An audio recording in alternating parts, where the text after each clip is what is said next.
అనంతకోటి బ్రహ్మాండాలకు ఆకలి తీర్చే స్వామికి ఆకలిని తట్టుకోలేకపోవడం ఏమిటో, ఆకలిని తట్టుకోలేక స్వామి చిక్కిపోవడం ఏమిటో ఎంతగా లేదు.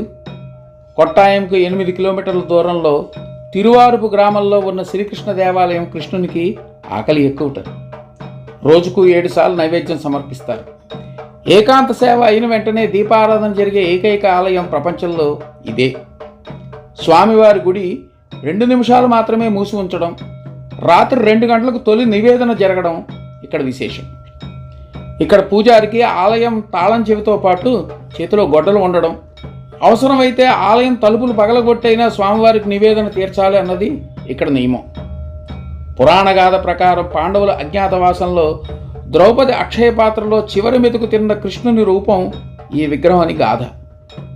ఇక్కడ నివేదించిన ప్రసాదంలో తరుగు రావడం గమనించవచ్చని, స్వామివారు స్వయంగా ఆరగిస్తారని నమ్మకం.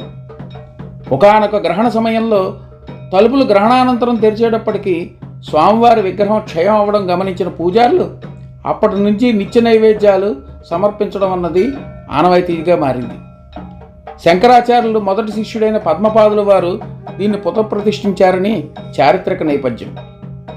ఎంతో పవిత్రంగా ప్రశాంతంగా ఉండే ఈ ఆలయం, ప్రసన్న వదనంతో ముగ్ధ మనోహరంగా ఉండే స్వామివారి వదనం తప్పక దర్శించాల్సిందే.